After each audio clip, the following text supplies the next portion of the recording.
قد أفلح المؤمنون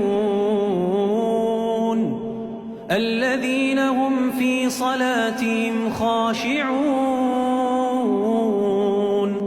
والذين هم عن اللغو معرضون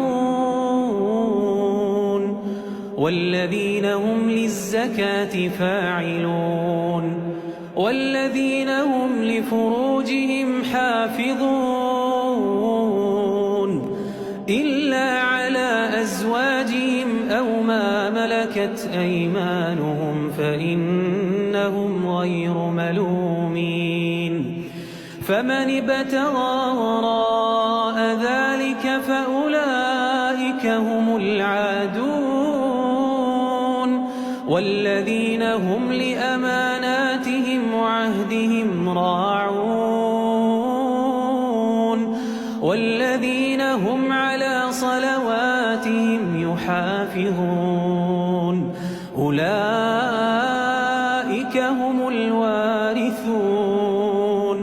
الذين يرثون الفردوس هم فيها خالدون.